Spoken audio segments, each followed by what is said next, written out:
Le Japon, le pays du soleil levant. Le Japon est à la pointe de la technologie, de l'industrie et du design. Il compte près de 127 millions d'habitants, dont beaucoup vivent dans des mégalopoles ultramodernes. Mais le Japon est aussi un archipel riche de magnifiques paysages qui changent au rythme des saisons. Ce pays compte de sublimes jardins traditionnels et d'innombrables temples et sanctuaires.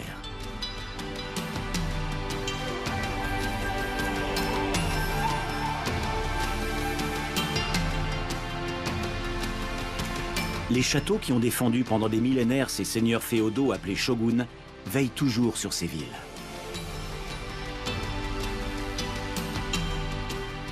Voici le Japon tel que vous ne l'avez jamais vu. Les mystères de son lointain passé, les secrets de son histoire récente et des îlots perdus en pleine mer. Lors de ce voyage aérien, nous découvrirons certains des sites les plus spectaculaires du pays, de son littoral sauvage à ses volcans impressionnants. Des siècles de bouleversements et de catastrophes naturelles n'ont pas altéré la foi en l'avenir et la capacité d'adaptation qui ont façonné cette nation.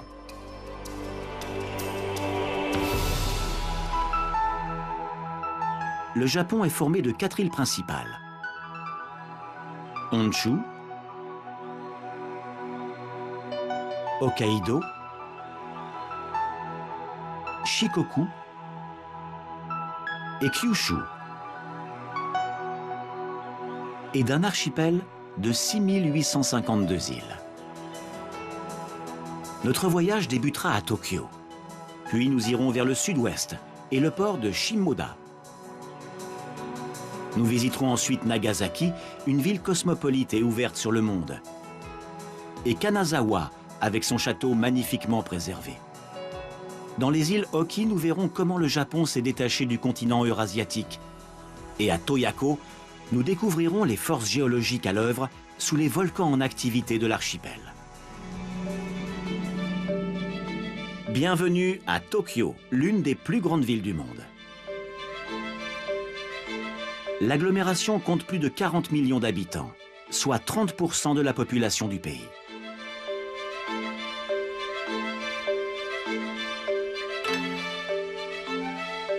Dans un mélange d'architecture ultra-contemporaine et traditionnelle, Tokyo est le véritable moteur de la 3e économie mondiale en termes de richesse. Depuis la reconstruction d'après-guerre, les gratte-ciel ont fait leur apparition dans la capitale nippone.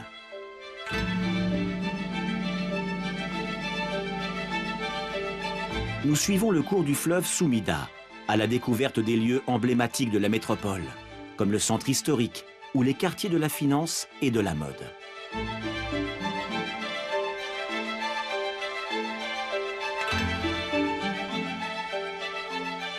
Notre visite commence dans le quartier des affaires de Marunouchi. La plupart des terrains appartiennent au groupe Mitsubishi. Près d'un quart du PIB japonais est généré ici.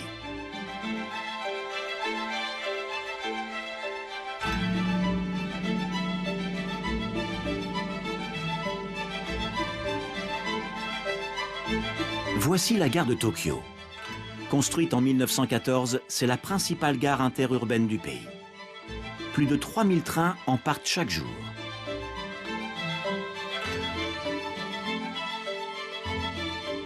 Détruite par un bombardement en 1945, la façade en briques a été reconstruite dans le même style l'année suivante, puis de nouveau entièrement restaurée en 2012. En 70 ans, la gare a été le témoin de la modernisation effrénée qui s'est emparée de la ville. Au Japon, la modernisation emprunte différentes voies, dont celle du sport. Inauguré en 1988, le Tokyo Dome est le stade des Yomiuri Giants, l'équipe de baseball locale. Surnommé The Big Egg, le gros œuf, il accueille aussi des stars mondiales en concert, comme les Rolling Stones ou Céline Dion. À l'est de la ville se trouve le vaste quartier de Shitamachi. Shitamachi était associé à la classe commerçante d'Edo. Les riches samouraïs, eux, vivaient à l'ouest de la ville. Edo est l'ancien nom de Tokyo. L'époque d'Edo s'ouvre au début du XVIIe siècle et s'achève en 1868. Elle voit la ville devenir l'une des plus grandes du monde. C'est dans le quartier d'Asakusa que les marchands d'Edo venaient faire des emplettes et se divertir. Voici le temple de Sensoji. Bâti en 628, c'est le plus ancien de la capitale japonaise. Une allée marchande, la Nakamise Dori, mène au temple. Tout au long de ces 250 mètres, elle est bordée d'échoppes qui proposent de la nourriture et toute une panoplie de souvenirs. La Kaminarimom, ou porte du tonnerre, est ornée d'une énorme lanterne de papier. Le noir et le rouge symbolisent le tonnerre et la foudre. La Ozomon, ou porte de la salle du trésor, est la véritable entrée du temple. Après l'avoir franchie, on découvre une pagode de 5 étages, construite en 942 par le chef du clan Taira, l'un des clans les plus puissants du Japon médiéval. Le temple abrite une relique importante, à laquelle il doit sa fondation. Cette année-là, 2 pêcheurs remontent miraculeusement dans leur filet une statue de Kannon, la déesse bouddhique de la compassion. Sauvée des eaux de la Sumidagawa, la précieuse statue doit rester à l'abri des regards. La partie est de Tokyo est sillonnée de canaux et de cours d'eau comme la Kandagawa, l'Arakawa, l'Edogawa ou la Sumidagawa. La Sumidagawa traverse Tokyo sur 27 km. 26 ponts la franchissent.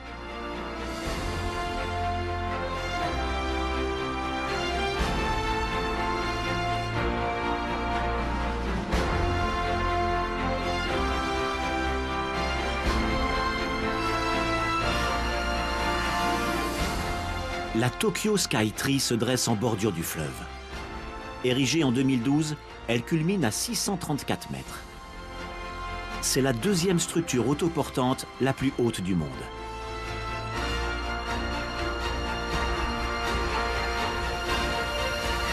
La Tokyo Skytree est avant tout une tour de radiodiffusion. Son architecture néo-futuriste s'inspire pourtant de la forme d'une pagode. 2 plateformes d'observation offrent un panorama exceptionnel sur la ville. Mais la tour abrite aussi un planétarium, un aquarium, 300 boutiques et plusieurs restaurants, dont un à son sommet.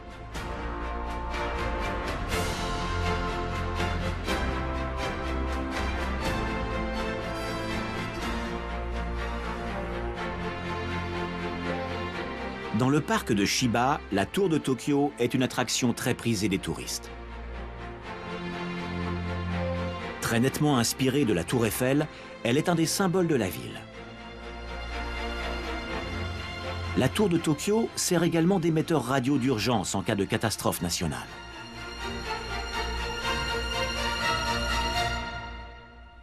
Dans l'ouest de Tokyo se trouvent les quartiers de Harajuku, Shibuya et Shinjuku. Ils forment le cœur commercial de la capitale.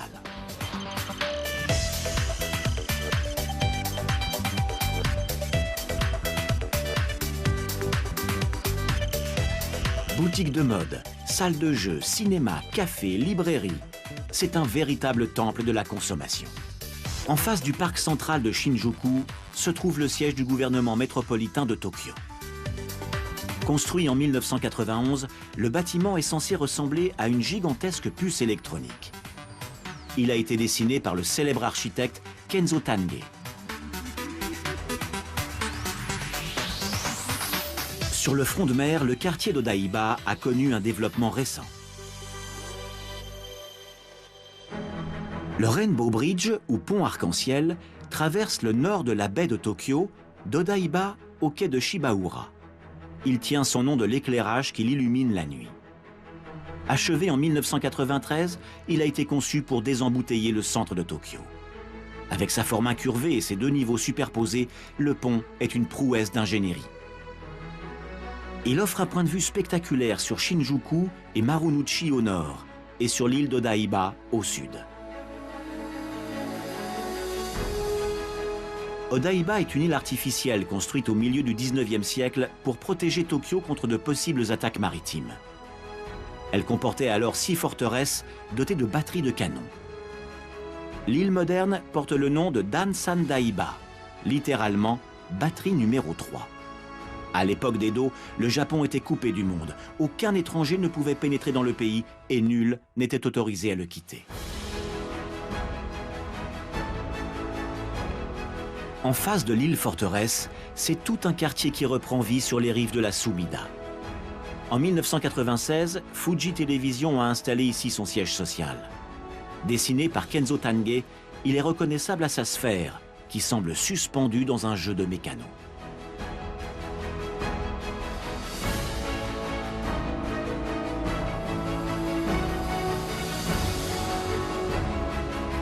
Sur le front de mer se trouve également le centre des expositions de Tokyo, plus connu sous le nom de Tokyo Big Sight.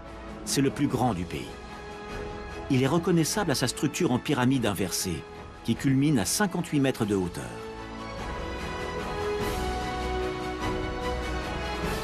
Le Japon est connu dans le monde entier pour ses mangas et ses dessins animés. Tokyo Big Sight accueille les plus grandes foires de manga et d'animation au monde. Le centre de conférence est divisé en 3 zones principales. Chacune a ses propres restaurants et ses propres boutiques. Tokyo Big Sight accueillera le centre des médias lors des Jeux Olympiques de 2020. Au sud de Tokyo se trouve la ville portuaire de Yokohama. Yokohama s'est développée lorsque le Japon est sorti de son isolement. Sous l'ère Meiji de 1868 à 1912, le pays s'est lancé dans une vague de modernisation. Yokohama a été le 3e port à ouvrir ses eaux aux navires étrangers. De nos jours, c'est un grand port international et un centre économique prospère. Le terminal d'Ozanbashi, achevé en 2002, accueille d'immenses navires de croisière venus d'Asie et du monde entier.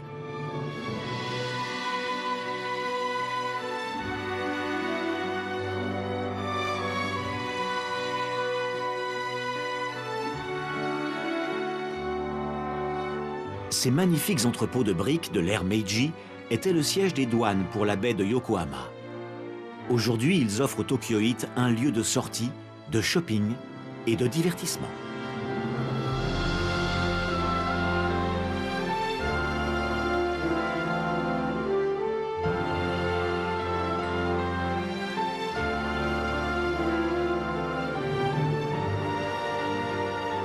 La tour marine de Yokohama est le 2e plus haut phare du monde après celui de Jeddah. La portée de son feu atteint 40 km.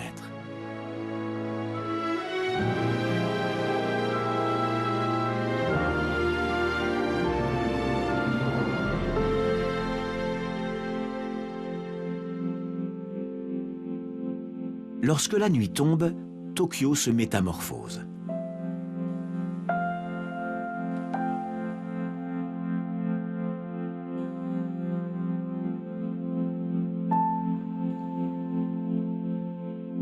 Depuis les Jeux Olympiques de 1964, la tour de Tokyo est illuminée toutes les nuits. L'hiver, elle revêt une chaude couleur orangée, alors qu'elle s'éclaire de blanc pendant l'été.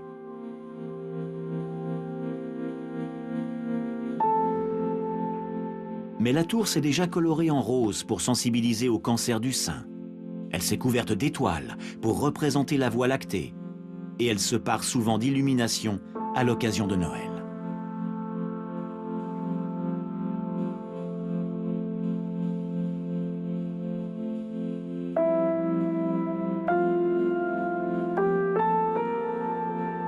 L'éclairage discret de la gare de Tokyo tranche agréablement avec les lumières crues des immeubles qui l'entourent.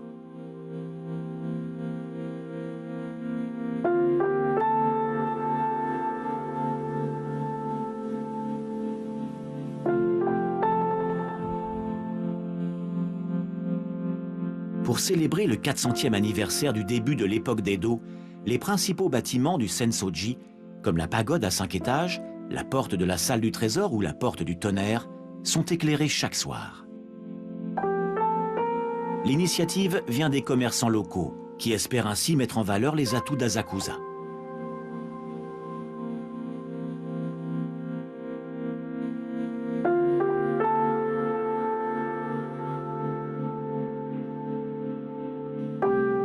le port de Yokohama se transforme en écrin pour les lueurs bleutées de sa grande roue.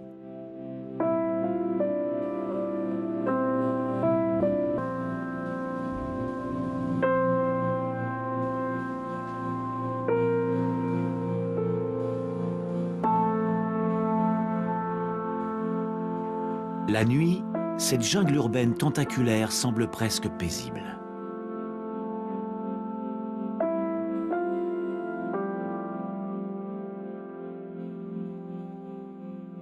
La baie de Tokyo couvre 1320 km². Elle borde les préfectures de Tokyo, Kanagawa et Chiba, du cap Kannon au cap Futsu.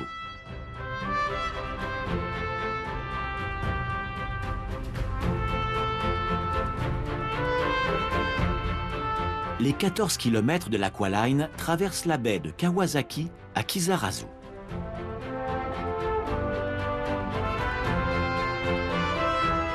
La route est composée d'un pont de 4400 mètres, le plus long du pays, et d'un tunnel sous-marin pour voitures de 9600 mètres.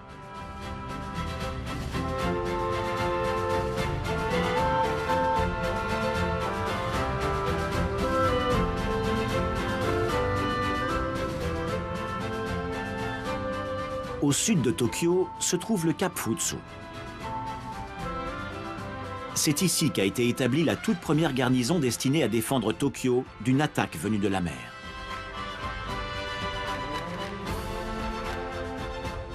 Au large du cap, voici la plus ancienne de ces défenses, la batterie de marine numéro 1.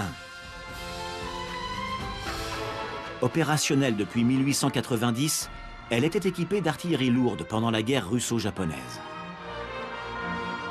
Elle constituait la dernière ligne de défense de la baie pendant la Seconde Guerre mondiale. À la fin du conflit, les Alliés ont détruit la partie centrale et la batterie n'a plus jamais été en service depuis. Une statue de la déesse Kannon se dresse de l'autre côté de la baie. Après avoir assisté au bombardement allié sur Tokyo, un marchand des environs a décidé d'ériger cette immense statue de Kannon, la déesse bouddhique de la compassion.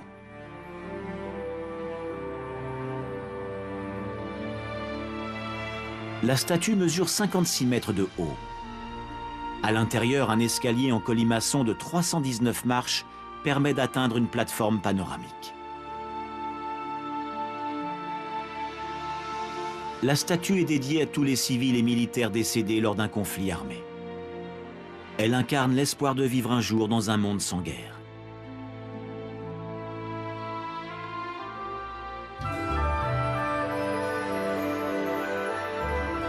De la baie de Tokyo, nous mettons le cap vers le sud-ouest, jusqu'à Shimoda.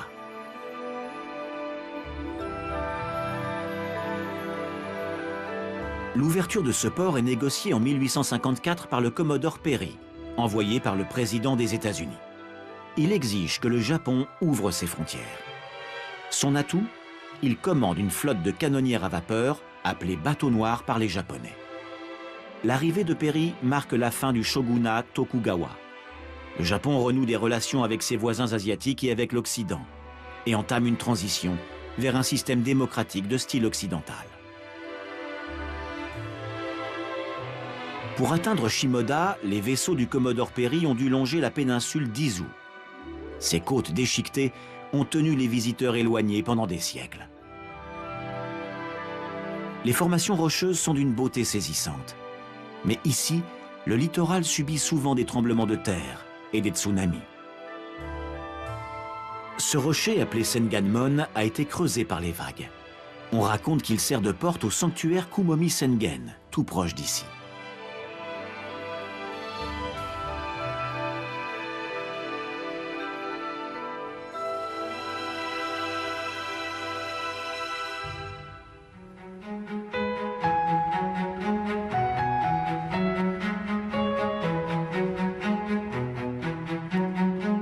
La péninsule d'Izu jouit d'un climat subtropical clément.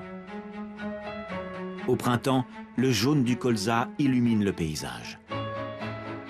C'est d'ailleurs l'huile de colza qui éclairait Tokyo à l'époque d'Edo.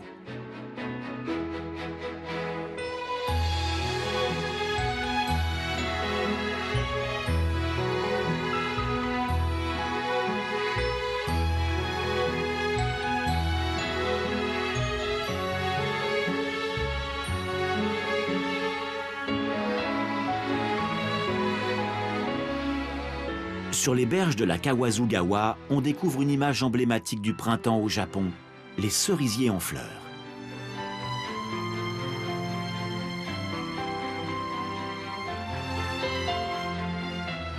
Ici, les cerisiers fleurissent plus tôt que n'importe où ailleurs dans le pays.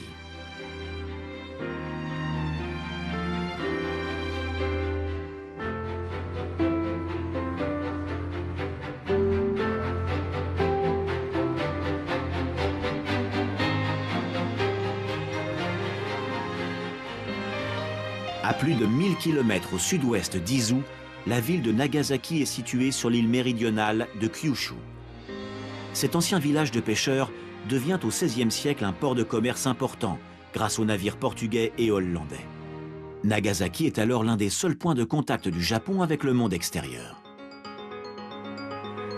Outre du tabac, des tissus ou même des pâtisseries, le commerce introduit dans le pays des livres, des œuvres d'art, de la technologie et amorce l'arrivée des missionnaires chrétiens. À l'ouest de Nagasaki se trouve le mont Inasa. Un téléphérique permet d'en atteindre le sommet à 333 mètres d'altitude.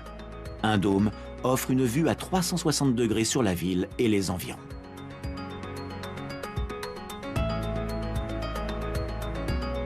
Inaugurée en 1905, la première gare de Nagasaki était toute en bois. Gravement endommagée par la bombe atomique qui a frappé la ville en 1945, elle a été rapidement reconstruite tant les transports étaient cruciaux pour le redressement de la ville.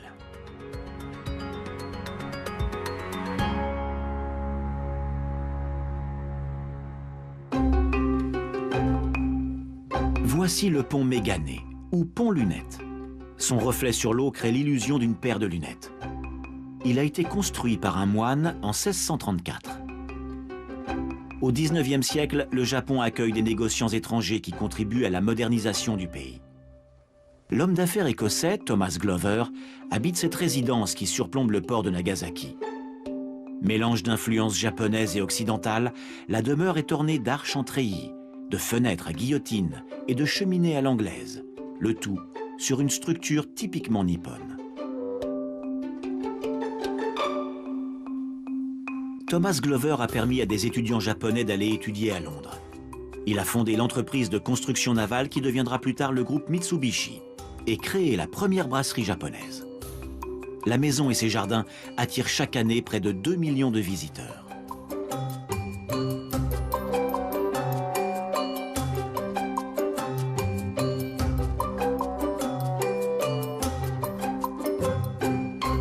Nagasaki possède certaines des plus belles églises du pays et a été brièvement dirigée par des seigneurs japonais chrétiens. Mais la ville a aussi été le théâtre d'une répression brutale du christianisme sous les Tokugawa. De nombreux chrétiens ont trouvé refuge ici, sur Kaminoshima, l'île de Dieu en japonais. Cette statue de la Vierge Marie a été érigée ici en 1949. Elle commémore le 400e anniversaire de l'arrivée au Japon du missionnaire Saint François Xavier. L'église de Kaminoshima, à l'entrée du port de Nagasaki, a été construite en 1867 pour saluer le retour de navires étrangers dans une ville autrefois chrétienne.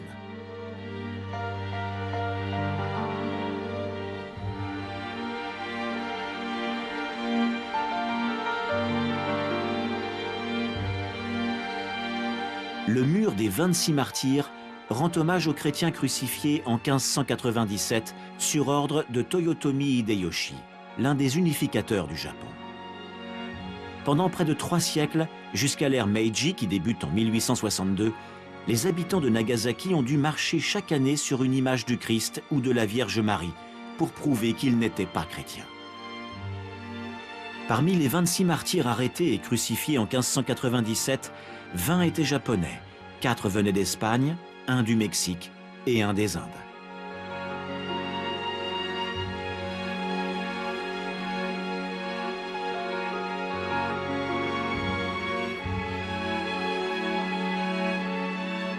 Aujourd'hui, le christianisme connaît une certaine résurgence au Japon. Et qu'ils soient chrétiens ou non, beaucoup de jeunes couples choisissent un mariage de style chrétien plutôt qu'une cérémonie bouddhique ou shintoïste.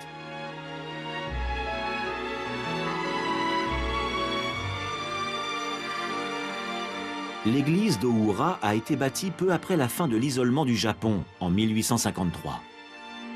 Elle serait la plus ancienne de l'archipel. Elle est l'œuvre de Koyama Hidenoshin, le maître charpentier à qui l'on doit la résidence de Thomas Glover.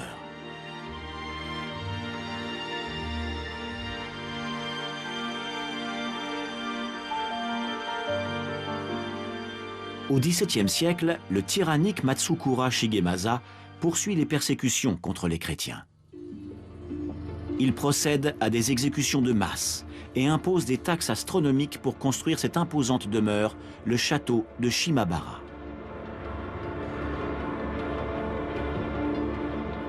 En 1637, des paysans chrétiens se soulèvent et assiègent le château de Shimabara sans réussir à s'en emparer.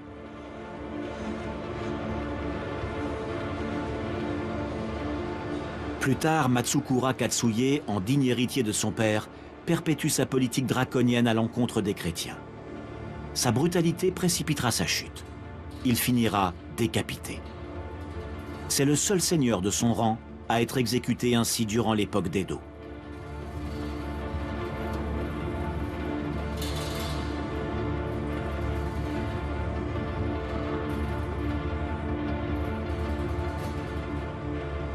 À l'est de Nagasaki se dresse le mont Unzen, un volcan qui culmine à plus de 1300 mètres d'altitude.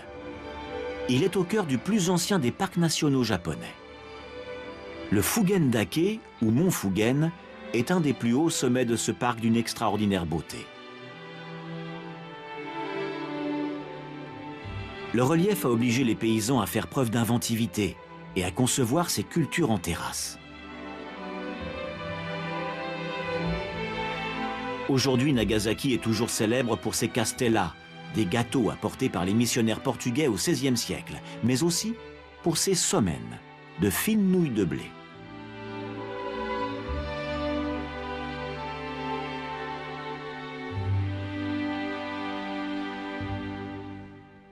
À 1000 km de Nagasaki, nous voici de retour sur l'île d'Honshu, mais cette fois sur la côte ouest, à Kanazawa. Depuis 2014, Kanazawa est relié à Tokyo par le Shinkansen. Le train japonais à grande vitesse dessert la plupart des grandes villes du pays grâce à ses 2700 km de voies.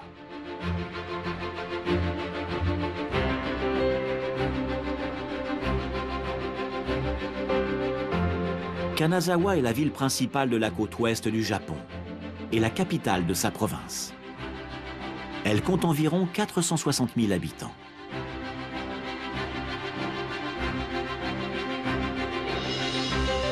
C'est la deuxième plus grande ville du pays, après Kyoto, à avoir échappé à la destruction lors des bombardements alliés. À l'époque d'Edo, la région de Kanazawa était la plus riche du pays après Tokyo. De grandes parties de la vieille ville existent toujours, comme le quartier des samouraïs de Nagamachi, ou encore celui des plaisirs de Higashichaya, dans lequel les geishas exerçaient leur talent. Le château de Kanazawa servait de place forte à Maeda Toshiie, un puissant seigneur du XVIe siècle qui a permis à la ville de prospérer.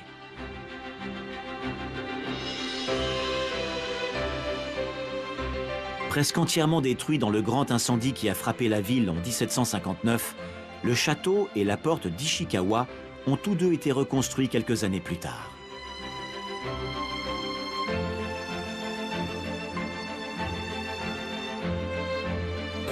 La porte d'Ishikawa se dresse à l'est du château, dont elle fait désormais partie.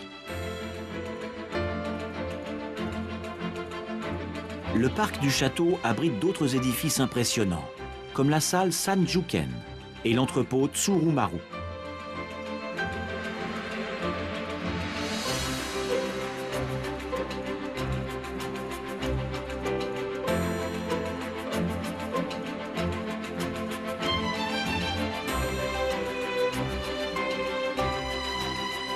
Jusqu'en 1989, l'université de Kanazawa était installée ici, et les étudiants pouvaient profiter des pelouses et des bosquets du parc environnant.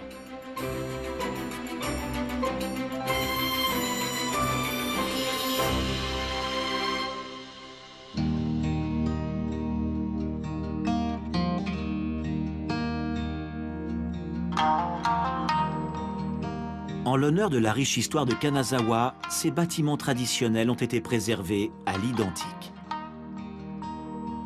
À l'époque d'Edo, de nombreuses chaya ou maisons de thé bordaient l'Asanogawa et la Saigawa. En 1820, Kanazawa ouvre 2 quartiers de plaisir, à l'est et à l'ouest de la ville. De nos jours, on peut encore entendre retentir le long des berges le shamisen, l'instrument de musique traditionnel des geishas. Le quartier d'Higashichaya est celui qui rassemble le plus de maisons de thé, et c'est l'endroit idéal pour une promenade au soleil couchant.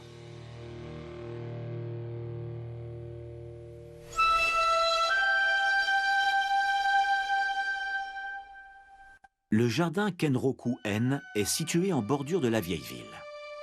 Il est considéré comme l'un des plus beaux jardins de tout le pays.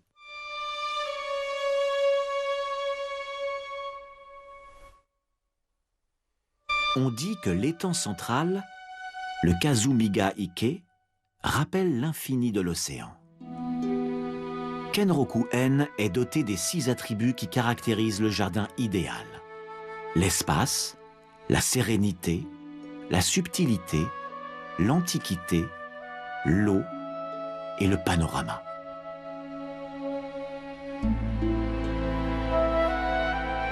Dans les paysages qui entourent Kanazawa se trouve la véritable inspiration de la culture japonaise du jardin.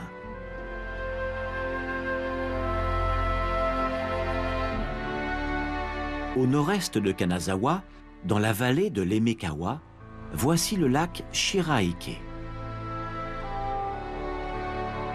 Son nom signifie « étang de blancheur », car à la fonte des neiges, il devient d'un blanc laiteux.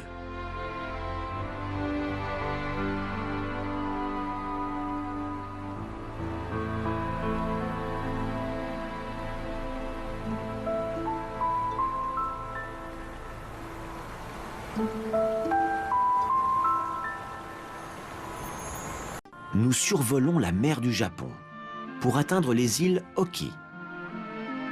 C'est là que l'archipel japonais était relié à la masse continentale eurasiatique il y a plus de 15 millions d'années.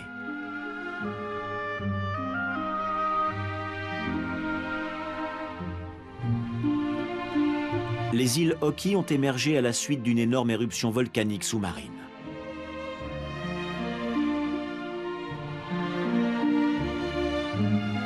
Le littoral est bordé d'étranges formations rocheuses. Beaucoup ont été comparés à des statues de Bouddha.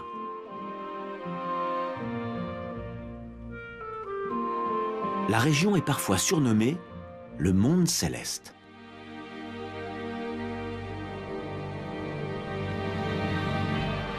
Dans la mythologie japonaise, un couple divin, Izanagi et Izanami, a agité une lance ornée de joyaux au-dessus de l'océan. Les gouttes d'eau tombées de la pointe ont créé les premières îles de l'archipel japonais. On sait aujourd'hui que le Japon a été formé beaucoup plus lentement par les mouvements des plaques tectoniques. Sa position sur la ceinture de feu du Pacifique le rend vulnérable aux séismes et aux éruptions volcaniques.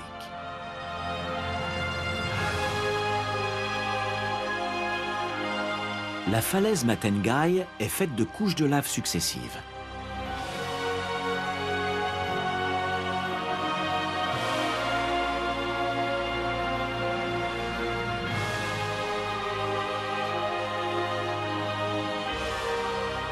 La lave en fusion a jailli du sol, avant de se solidifier pour former cette spectaculaire falaise qui domine la mer du haut de ses 257 mètres d'altitude. Matengai est ainsi devenue l'une des plus hautes falaises du pays.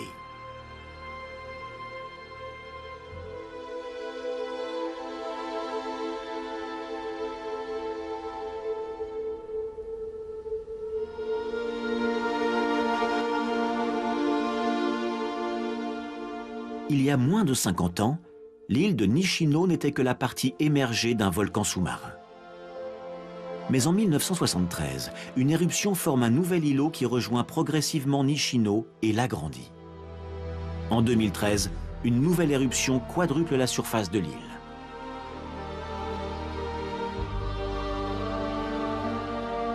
Ici, la falaise est d'un rouge éclatant, car la lave en fusion ne s'est pas oxydée aussi rapidement.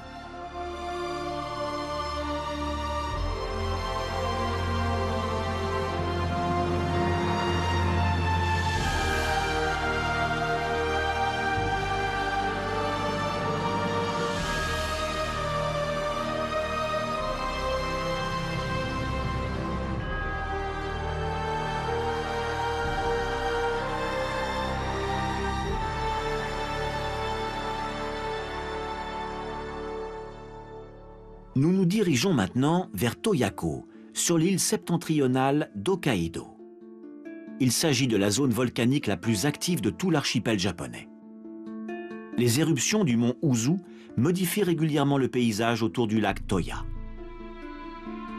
110 000 ans avant notre ère, la caldeira du lac Toyako s'est formée lors d'une gigantesque éruption volcanique. Il y a 20 000 ans, des éruptions successives sur la rive sud du lac ont créé le mont Uzu. Des fouilles archéologiques récentes montrent que la région, en dépit de son instabilité, était habitée par les Jomon, l'un des premiers peuples de l'archipel. L'ère Jomon commence environ 15 000 ans avant notre ère. Les Jomon sont des chasseurs-cueilleurs.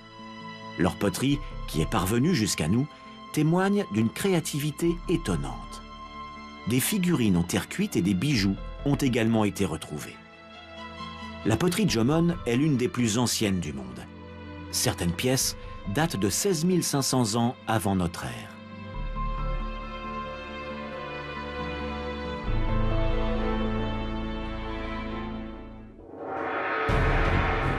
La zone du mont Uzu est toujours sujette à de fréquentes éruptions.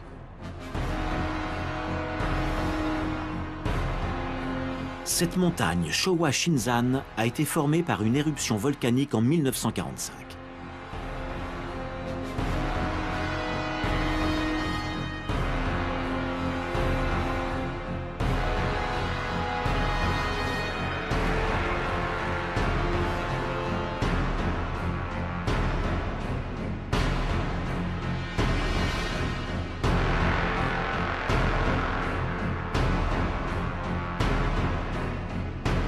Au même moment, une série de violents tremblements de terre a dévasté la campagne environnante.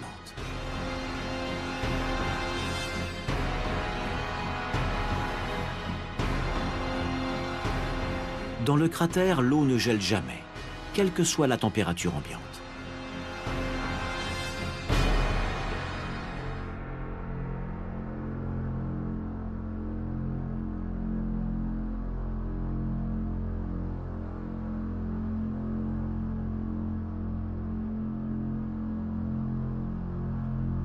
Le Japon doit à cette activité volcanique les milliers de sources chaudes ou onsen disséminées dans tout le pays.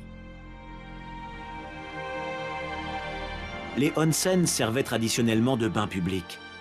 Aujourd'hui, ils font le bonheur des touristes et des locaux. Dans ce géoparc volcanique, on vient contempler cet étrange paysage lunaire et ses panaches de fumée blanche.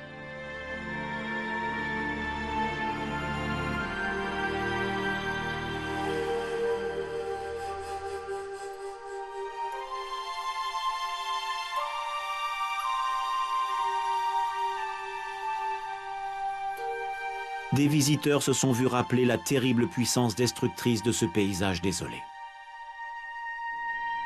Ce village thermal sur les flancs de la montagne a été détruit le 31 mars 2000, lorsque le mont Uzu est entré en éruption pour la première fois en 23 ans. Des fumées blanches et des cendres se sont dispersées sur un large périmètre. Elles ont enseveli l'hôpital local et touché les villages d'Abuta, de Subetsu et d'Otaki, ainsi que les villes de Tomakomai et de Chitose.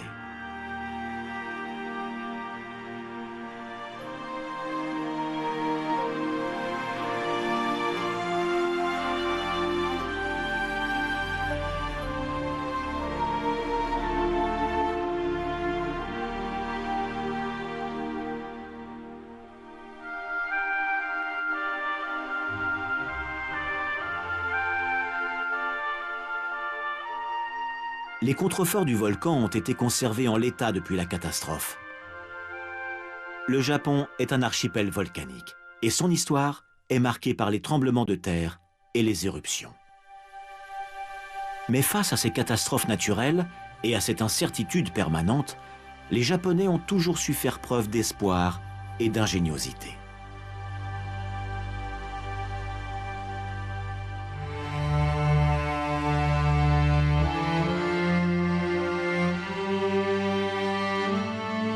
Le plus grand volcan du Japon est une montagne sacrée connue dans le monde entier. Avec ses 3776 mètres, le mont Fuji est le point culminant de l'archipel. Il est situé sur l'île principale d'Honshu, à une centaine de kilomètres au sud-ouest de Tokyo. Au pied du mont Fuji se trouve le sanctuaire d'Arakurayama. La pagode Shureito est un mémorial pour la paix élevé ici en 1963. Le sanctuaire lui-même date de l'an 705 de notre ère. C'est l'un des 1300 sanctuaires construits en l'honneur de la divinité du mont Fuji. 3 arbres sacrés tout proches sont vieux de plus de 1000 ans.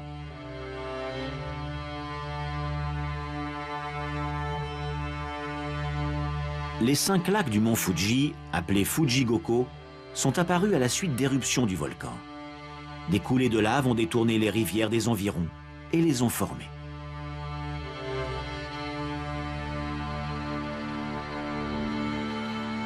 Ces maisons japonaises traditionnelles en bord de lac ont été récemment restaurées. Sur les rives du lac Saeko, le village-musée d'Iyashino-Sato a été bâti sur l'emplacement d'un hameau détruit par un glissement de terrain en 1966. Une vingtaine de demeures traditionnelles servent de boutiques ou de restaurants.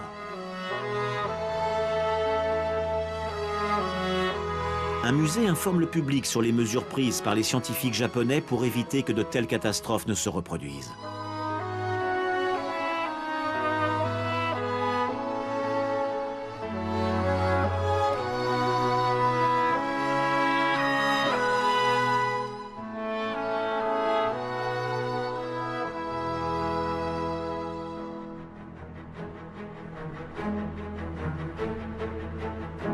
Deux fois par an, entre décembre et février, le soleil levant ou couchant se place juste au-dessus de la cime du mont Fuji et semble sortir de la caldeira ou s'y déposer. Un phénomène optique se produit alors. Des rayons de lumière sont projetés dans toutes les directions. C'est ce qu'on appelle le diamant du mont Fuji. Le volcan a connu sa dernière éruption en 1707. Mais son activité sismique récente indique qu'il pourrait se réveiller. Nul ne peut savoir quand cela surviendra. En attendant, nous ne pouvons qu'admirer l'extraordinaire beauté du mont Fuji.